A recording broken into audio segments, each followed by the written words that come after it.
ഇന്നത്തെ അറിയിപ്പുകൾ. സംസ്ഥാനത്ത് പാചകവാതക വിതരണം വീണ്ടും പ്രതിസന്ധിയിൽ. സിലിണ്ടർ ബുക്ക് ചെയ്താൽ 2 ആഴ്ചയിലധികം കാത്തിരിക്കേണ്ട സാഹചര്യമാണ് മിക്കയിടങ്ങളിലുമുള്ളത്. പ്രതിസന്ധി പരിഹരിച്ചില്ലെങ്കിൽ പ്രതിഷേധം ശക്തമാക്കുമെന്ന് ഉപഭോക്തൃ സംഘടനകൾ. സിലിണ്ടറുകളുടെ ലഭ്യതക്കുറവും ബുക്കിംഗിൽ അനുഭവപ്പെടുന്ന കാലതാമസവും സാധാരണക്കാരായ ഉപയോക്താക്കളെ ദുരിതത്തിലാക്കിയിരിക്കുകയാണ്.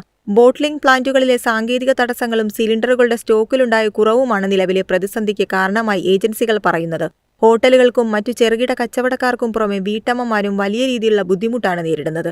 ഓൺലൈൻ വഴി ബുക്കിംഗ് നടത്തിയാലും ആഴ്ചകൾ കഴിഞ്ഞാണ് സിലിണ്ടർ വീട്ടിലെത്തുകയെന്ന് ഗാർഹിക ഉപയോക്താക്കൾ പറയുന്നു.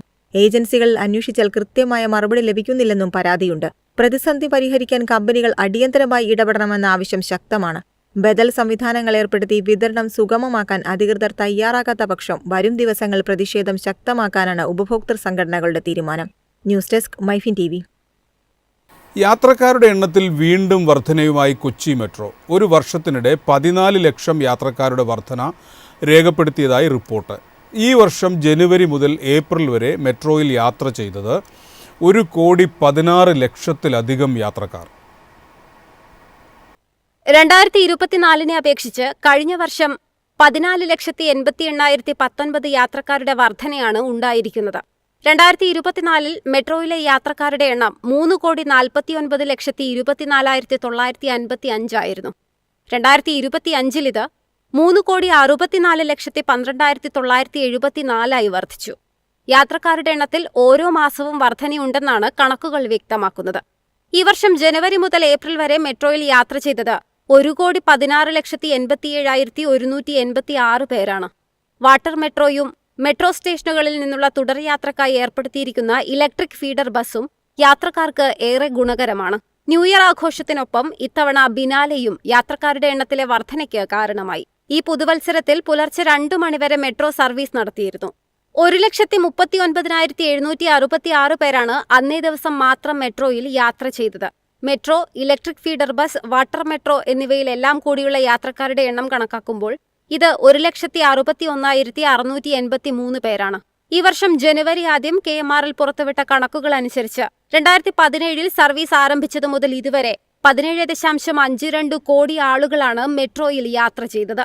News desk MyFin TV. അടുത്ത കേരള മുഖ്യമന്ത്രിയെ സംബന്ധിച്ച ചർച്ചകൾ ചൂടുപിടിക്കുമ്പോൾ കനത്ത സാമ്പത്തിക ചെലവ് വരുത്തിവെക്കുന്ന മറ്റൊരു ഉപതെരഞ്ഞെടുപ്പ് കൂടി സംസ്ഥാനം താങ്ങേണ്ടി വരുമോ എന്ന ആശങ്കയും വിവിധ ഭാഗങ്ങളിൽ നിന്ന് ഉയരുന്നു. ഓരോ ഉപതെരഞ്ഞെടുപ്പിനും കോടികളാണ് ചെലവ് വരുന്നത്. കേരളത്തിൽ ഒരു നിയമസഭാ ഉപതെരഞ്ഞെടുപ്പ് നടത്തുമ്പോൾ ഏകദേശം 10 കോടി മുതൽ 20 കോടി രൂപ വരെ സംസ്ഥാന സർക്കാർ ഖജനാവിൽ നിന്ന് നേരിട്ട് ചെലവ് വരുമെന്നാണ് കണക്കാക്കപ്പെടുന്നത്. നിയമസഭാ ഉപതെരഞ്ഞെടുപ്പിന്റെ മുഴുവൻ ചെലവും സംസ്ഥാന സർക്കാരാണ് വഹിക്കുന്നത്. ഇത് തെരഞ്ഞെടുപ്പ് കമ്മീഷൻ ഒരുക്കുന്ന സംവിധാനങ്ങൾക്കുള്ള ചെലവാണ്. പോളിംഗ് ഉദ്യോഗസ്ഥരുടെ യാത്ര, താമസം, ഭക്ഷണം, അവർക്കുള്ള പ്രതിഫലം, പോലീസ്, കേന്ദ്രസേന എന്നിവരുടെ വിന്യാസം, വോട്ടിംഗ് യന്ത്രങ്ങളുടെ ക്രമീകരണം, പോളിംഗ് ബൂത്തുകളിലെ അടിസ്ഥാന സൗകര്യങ്ങൾ, വോട്ടർ പട്ടിക പുതുക്കൽ, ID കാർഡുകൾ, ബോധവൽക്കരണ പരിപാടികൾ എന്നീ ചെലവുകൾ ഇതിൽ ഉൾപ്പെടുന്നു. സാധാരണ ഒരു മണ്ഡലത്തിൽ ഏകദേശം 1.5 ലക്ഷം മുതൽ 2.5 ലക്ഷം വരെ വോട്ടർമാരുണ്ടാകും. ഇത്രയും പേർക്കായി 150 മുതൽ 200 വരെ പോളിംഗ് സ്റ്റേഷനുകൾ സജ്ജീകരിക്കുമ്പോൾ വലിയൊരു തുക ആവശ്യമാണ്. 2021-ലെയും 2026-ലെയും പൊതുതെരഞ്ഞെടുപ്പുകളുടെ അടിസ്ഥാനത്തിൽ നോക്കിയാൽ ഒരു മണ്ഡലത്തിൽ മാത്രം ഉപതെരഞ്ഞെടുപ്പ് നടത്തുമ്പോൾ ലോജിസ്റ്റിക്സ് ഇനത്തിൽ തന്നെ കോടികൾ ചെലവാകും. തെരഞ്ഞെടുപ്പ് കമ്മീഷൻ ഓരോ സ്ഥാനാർത്ഥിക്കും ചെലവാക്കാവുന്ന തുകയ്ക്ക് പരിധി നിശ്ചയിച്ചിട്ടുണ്ട്. 2024-25 പുതുക്കിയ കണക്കുകൾ പ്രകാരം കേരളത്തിൽ ഒരു നിയമസഭാ സ്ഥാനാർത്ഥിക്ക് ചെലവാക്കാവുന്ന പരമാവധി തുക 40 ലക്ഷം രൂപയാണ്. എന്നാൽ ഓരോ സ്ഥാനാർത്ഥിയും 1 കോടി രൂപയിലധികം ചെലവാക്കാറുണ്ടെന്നാണ് അനൌദ്യോഗിക കണക്കുകൾ. News desk MyFin TV. എളുപ്പത്തിൽ സമ്പാദ്യം വളർത്താം. ഇന്ന് തന്നെ മൈഫിൻ TV ആപ്പ് ഡൗൺലോഡ് ചെയ്യൂ.